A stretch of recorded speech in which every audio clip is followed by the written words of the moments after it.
Next up, I've got a question for everyone before we go into the next segment.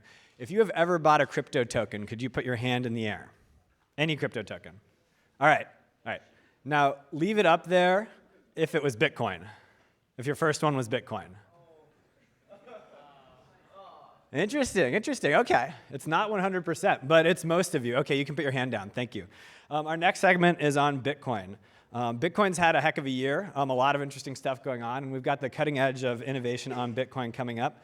First up, we have Professor Say from Stanford, who's also the CEO founder of BabylonChain. So here he comes.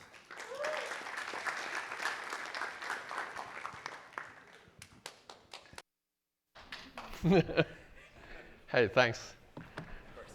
Thanks, Kun, for inviting me here, and a great event here. All right, so this is our...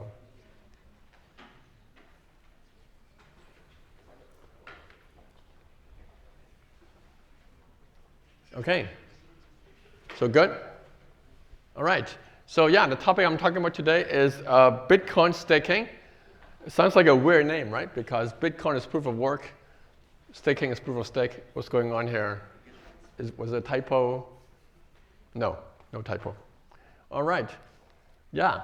So basically, this work is about a new use case of Bitcoin. As you said earlier, there are a lot of things exciting happening with Bitcoin this year, order nodes among them. So here we are working on building a new use case for Bitcoin. So let's see how Bitcoin evolved, right? Bitcoin is the first blockchain ever. It's proof of work. But in recent years, action has shifted a little bit away from Bitcoin. We have the new proof of stake world. Almost all the chains launched in the past few years are proof of stake chains.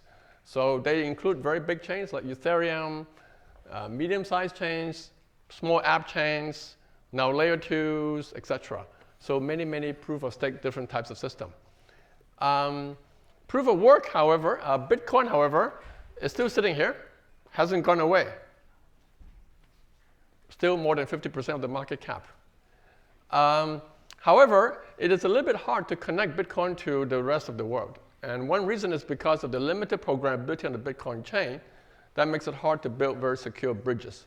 So if you think about this economy, the crypto economy as a whole, then I would say that it's kind of split into two halves. Bitcoin on the one side, and the rest proof of stake-based system on the right-hand side.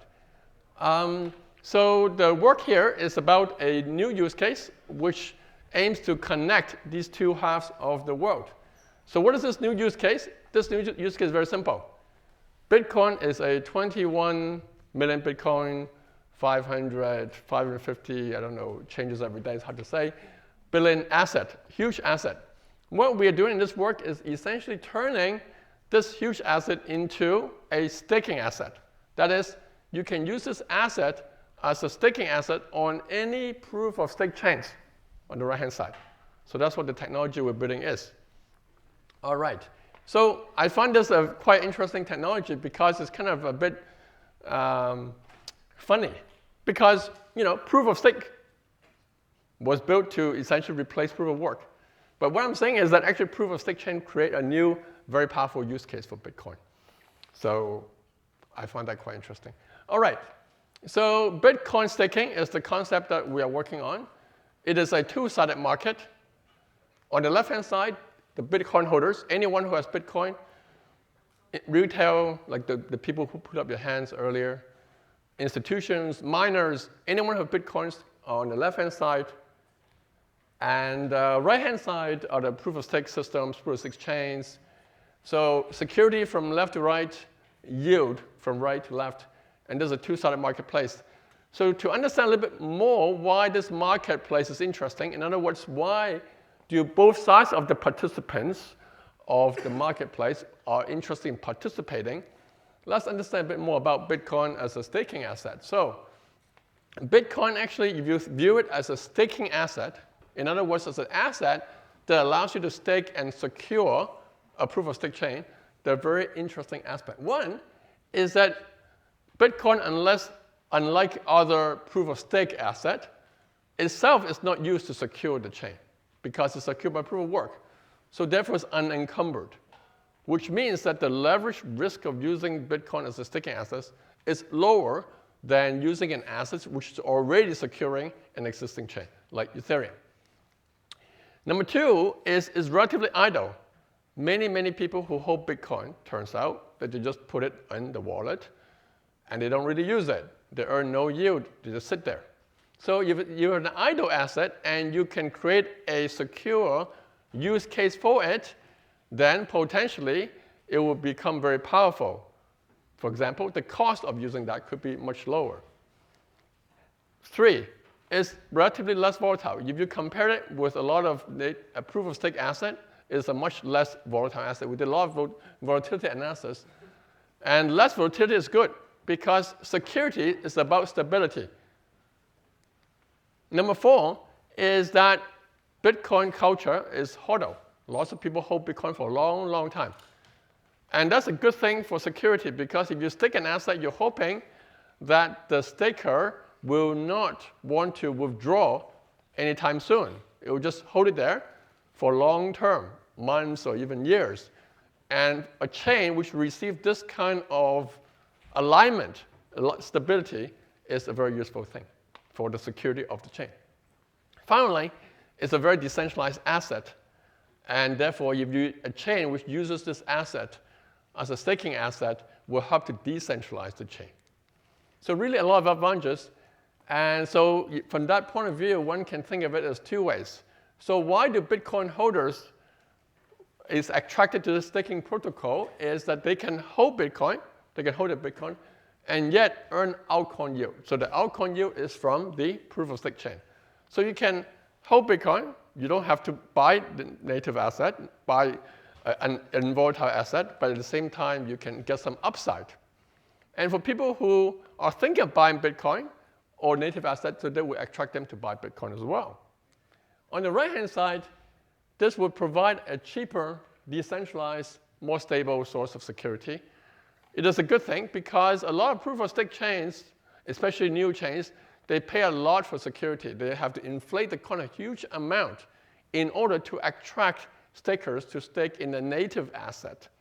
And with Bitcoin, it should be much cheaper, much more stable, and therefore the token of the chain can be focused on improving its application, incentivizing its application, as opposed to incentivizing security, which is a means, not the end of a blockchain. All right, so turning now a little bit to the protocol itself. So now we want to build a protocol which enables this two-sided marketplace, a Bitcoin staking protocol. Okay, so we have two constraints that we want to achieve. One is we don't want to bridge the Bitcoin to the proof-of-stake chain in order to achieve this, because bridging is considered risky for Bitcoin holders, most Bitcoin holders. We want to avoid this. So we want the Bitcoin stake to stay in a self-custodial contract sitting on the Bitcoin chain. Okay?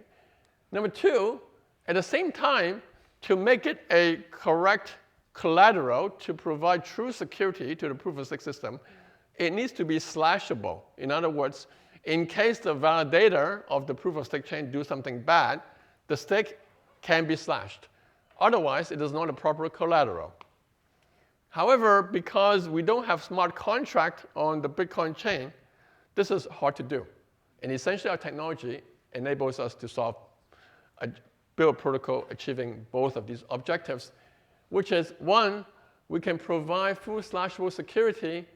At the same time, we can provide trustless staking. That means that a staker does not need to trust any centralized custodial, any bridge, in order to provide the staking capability. All right. And we can do that without smart contract, without modifying the Bitcoin script. OK. So just to step you through the protocol a little bit to get some idea on how one can do that. OK. So Alice, any cryptographic protocol has to start with Alice. So Alice is here. Alice has one Bitcoin, OK, sitting on her wallet. And now she wants to stake this one Bitcoin. Now, it does so by initiating a staking contract. So on the Bitcoin chain, a contract is enabled by submitting a UTXO transaction onto the Bitcoin chain. So this UTXO transaction has an output, input-output, and is a self-custodial contract. So in other words, only Alice with his private key can spend the money. No centralized custodial, no third party. So the output is spent in one of two ways. One is it can be put in a so-called time lock, which is an opcode on the Bitcoin script. And in 6 months, the Alice can withdraw the money from this time lock, and the money goes back to its address. Okay? On the other hand, Alice can also burn the Bitcoin, its Bitcoin, into a burn address. So who in their right mind would burn their own Bitcoin? Okay, let's see why they have this condition. All right, so in any protocol, there are two paths. One is happy path, and one is unhappy path. Okay?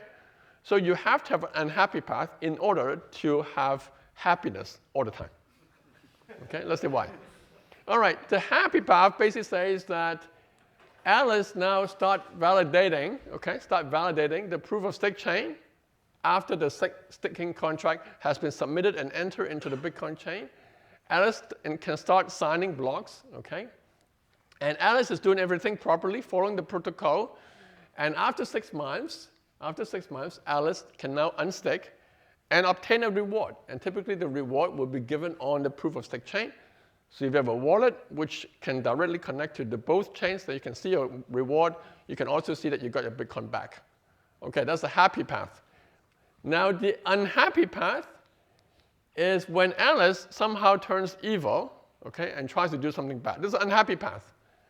Now in this unhappy path, the fundamental attack on a proof of stake protocol that Alice can do, that can be slashed, that should be slashed, is a so-called a double spend event. So Nakamoto, right, in his white paper, the first thing he said was, okay, my goal is to solve a fundamental problem. In fact, he wants to solve one problem, which is a double spend problem.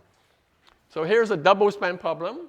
Alice is trying to commit to sign 2 blocks on the same height to create a double spend situation. Okay, a double spend attack. Now, Alice has signed 2 blocks. So this provides evidence that an attack has happened, that Alice have done something bad. Okay? So if there were a smart contract on the Bitcoin chain, then what one can do is one can now send this evidence as a fraud proof back to the Bitcoin chain, submit it as a transaction, and use the smart contract to slash the staker. Okay? So if the Bitcoin had a smart contract, this could be achieved like this. However, the challenge here is that there is no smart contract on Bitcoin chain. All I have is this transaction that was submitted and entered into the Bitcoin chain with an output with 2 possibilities. So let's see how we can actually do the slashing. And this is essentially achieved with some help of cryptography. So whenever you can't solve a problem, you turn to cryptography and see if crypto magic can help you out. Okay? And here, it turns out that crypto magic can indeed help us out. Okay, how do we do this? Now, the rough idea is the following, all right? So first of all, I need to be able to couple the 2 systems together, okay? The POS system and the Bitcoin system. And the way I couple it is that I force Alice, not I force Alice, but I ask Alice as part of the contract to validate this chain to use Alice's private key that controls the Bitcoin, okay, controls the Bitcoin to sign blocks on the proof of stake chain, okay? By the way, this example is focused on the simplest version of proof of stake, which is called self-validation. In other words, Alice is actually running the validator herself, okay? More generally, Alice will delegate the stake to someone else. I'll talk about that case tomorrow, okay? I will talk tomorrow too. I will talk every day. No. All right.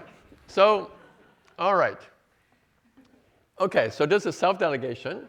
So now what we do is we create, OK, a signature scheme in such a way that whenever Alice attempts to sign 2 blocks on the same height, OK, then from the 2 signatures, anybody can actually extract Alice's private key. So this signature scheme is not our invention. It's actually known. This type of signature scheme, I should say, is the class of signature scheme, is called extractable one-time signature, which means that if you sign once, your private key is safe, like normal keys, normal signatures. If you sign twice, your private key is automatically extracted by anybody looking at those 2 signatures, those 2 blocks, in other words, the headers of those 2 blocks. All right, so Alice key is extracted. And now anybody, OK, can now send a fraud proof back to the Bitcoin chain. And the fraud proof is basically using the key to actually spend the Alice's Bitcoin in the second path. OK? So Alice is now forced to burn the Bitcoin. All right? So Alice by itself would not voluntarily burn the Bitcoin. But because it commits an offense, then the Bitcoin will be burned. OK? So this is the key to the idea. That is, we are basically using the limited Bitcoin scripting language, combine it with extractable one-time signature to create this situation. Now, you may say, hey, maybe there are more complicated attacks which involve not signing on 2 blocks at the same height, maybe 2 blocks at different heights, etc. OK, so here we need to create some consensus magic to be able to reduce all the attacks into signing at the same height. OK? All right. OK, so since I only have 5 minutes left, maybe I'll speed up a little bit. So we can improve on that by creating some fast unbonding. But a very important part of this design, actually, is that it's very modular. So in other words, the signatures that we add, this extractable one-time signature, can be added as a modular add-on to almost any proof-of-stake consensus protocol. Any proof-of-stake consensus protocol. And so we can apply this to a wide range of consensus protocol because, different proof-of-stake chains have their own different protocols, different ecosystem of different protocols. So this is rather useful. And this approach can also be extended to restaking. So as you all know, everyone knows, Eigenlayer does restaking, right, on Ethereum. And here, we can also combine the Bitcoin staking with restaking, and you can simultaneously stake on multiple chains as well. OK, all right. So basically, if you think about the architectural system, is you now can do Bitcoin staking. Bitcoin staking allows you to stake on many chains. The stake distribution is maintained on the Bitcoin chain. The voting is happening on the proof-of-stake chain. So we also built a chain called BabylonChain that essentially coordinates between the Bitcoin chain and the proof-of-stake chain in order to synchronize them in terms of time. Time synchronization is very important for this protocol because the stake is on the Bitcoin chain, but the voting is happening on the proof-of-stake chain. So you need to coordinate these 2 things in terms of time. So time stamping is the main functionality of this BabylonChain.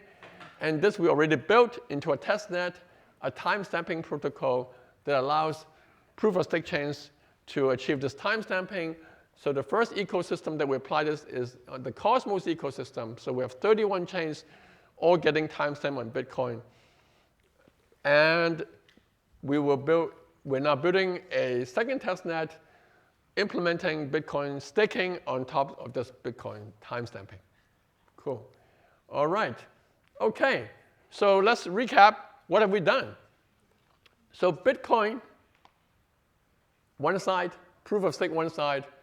What we've done is create a new use case that makes progress, I believe, on this vision, which is to try to unify these 2 sides of the economy. Staking is an important functionality, but not the only functionality. But hopefully, through staking, we can align the 2 sides in a closer way and that will facilitate further unification of this economy. OK, thank you very much. These are my collaborators. You can find information here.